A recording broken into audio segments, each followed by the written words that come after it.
Before starting Business 622, Organizational Behavior, I had many visions of what I wanted my manager to be like and what management style I wanted to be like.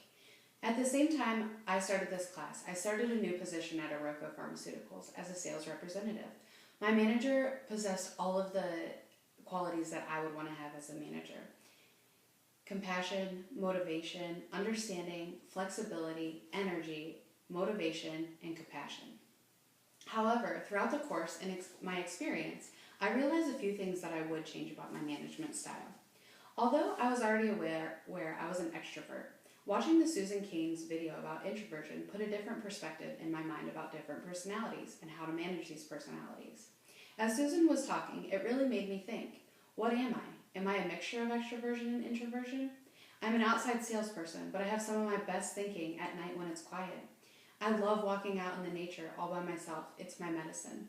Then I got to thinking about my husband, who's an extreme introvert. He's very introverted, but he's one of the most intelligent people I've ever met. I feel as if he went through a situation as Susan did. Was he weird just because he took a different path or didn't talk to people? I always said that he could be so much more career-wise, but I feel that extrovert people got in his way because it was very intimidating. I feel that introverts are significant people. All people should have an equal chance in employment and growth opportunities. I believe that God made introverts and extroverts for a reason. Each one could do different tasks better. An introvert wasn't going to be an outside salesperson. They were created to be the brains that pulled the company together. The people who thought out every little detail. I feel both introverts and extroverts should have openness to experience, conscientiousness, agreeableness, emotional stability, and extroversion. I do not think introverts lack these qualities, they just act upon them differently.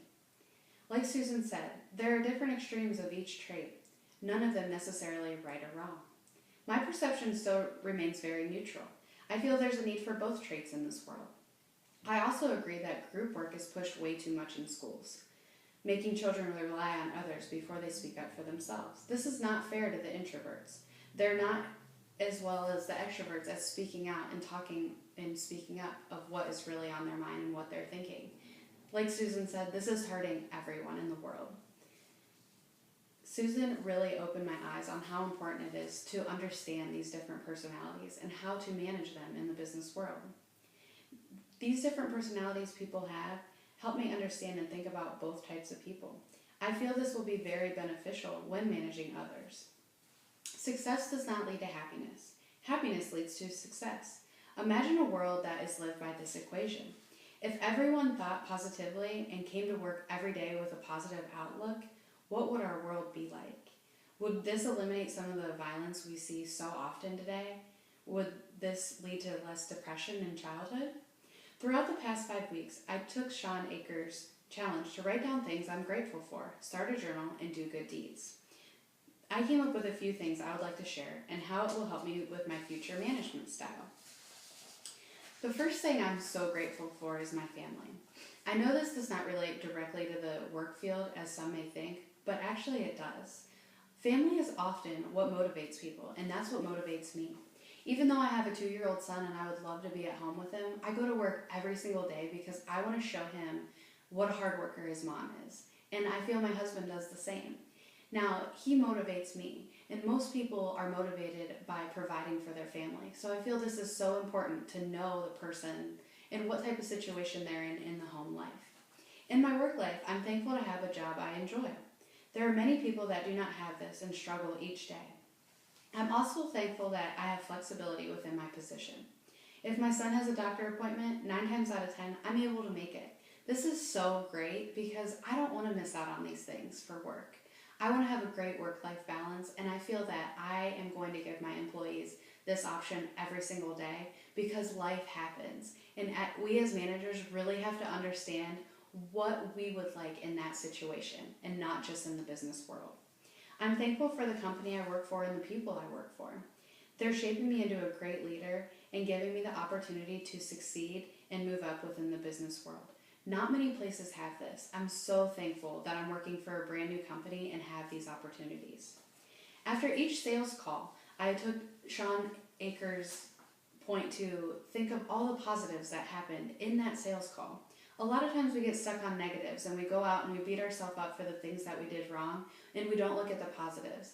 This made my sales so much better. I could go out to my car, look at all the positives, and then I would look at the negatives and how I could turn them into positives and shape my next call before I even went in there. This helped me so much to really realize that I was making a positive impact and not just a negative one. Within these 5 weeks, I also stopped and gave money to homeless people. I feel this is such an easy, important job. Yeah, we may judge them for standing on the side of the road, but how would we feel? We don't know their story. So I loved giving, even if it was just $5. The look on their face was just priceless to me. I feel if we could all do something to benefit the community, it makes us feel better about ourselves and gives us a self-awareness and self-confidence to do anything in a day. After evaluating these things that I was grateful for, these are just a few of them, I realized that sometimes I let the negatives take over my life. I get into slumps and I don't look at the positives. This activity forces you to reflect on the personal and business life and really look at the positives and realize that life isn't so bad. Giving to others makes you feel like you made a difference in the world. This is so important to feel this way. It gives you a sense of security. I feel that when I become a manager, I want to always look at the positives first. I want to do an exercise like this each week and see what happened positively in my employees' lives, whether it was personal or professional. And also I want to go over the negatives and see how we can make those positives for the next week. This exercise is so important because sometimes self-awareness of positives is all it takes to motivate an employee. They want to know that they're doing a good job and not letting you down. Rewards in a company are very important, but need to be evaluated so proper rewards are with the proper type of people.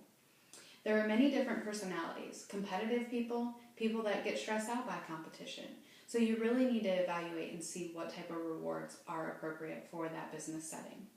Rewards are a necessity to a business. It doesn't have to be a monetary reward, but a simple nonverbal or verbal gesture showing that you did a great job just helps people get through the day and know that they're changing and making you happy.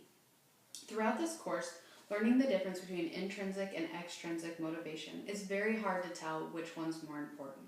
I feel they're both important. Intrinsic motivation is so important because it helps people get by with their day. Whether we know it or not, each day we're trying to please others. It's human nature. So if we're pleasing others and we're rewarded for it, we're going to be motivated to go to work. But extrinsic motivation is so important as well, because if we are doing a good job, we want to be rewarded for that good job. It doesn't mean just coming to work and doing your job every single day. It means being rewarded for going above and beyond, or just showing leadership within group projects. Personality, motivation, and job satisfaction are all very important. Before this course, I would say I didn't think about how much these three things could have an impact on managers and how their business turns out. People's personality can determine if a person is being influenced and is going to act in a positive or negative manner. A positive personality can also lead to being rewarded because you're being positive and you're bringing different things to the table. It's self-rewarding. And if you have a positive attitude and are surrounded by positive personalities, you're motivated, which creates great job satisfaction. Team and group work in businesses is a big impact on the success a business will have as well. I love the Marshmallow Challenge. I think every company should do this as team building. We all want our voices to be heard, but it's not always right. We all want to engage and listen to others, and sometimes others' ideas is what creates our better idea. So if we have groups and we're all put together, this is going to make a different world in business. Each day we're all part of a group or a team. This is part of life, and this is what makes each day unique. Each person is different, and I love to learn about others. Teams and groups can be very difficult to work in, but I feel that if everyone works together, it's the greatest feeling knowing that you accomplished something with all different people. I have become a lot more self-aware throughout this course. I've learned many positive things about communication and managing different personalities. I'm so excited to apply them to my personal and professional life. Remember, you only have one chance to make a first impression. Make an impression that will last a lifetime. Thank you so much.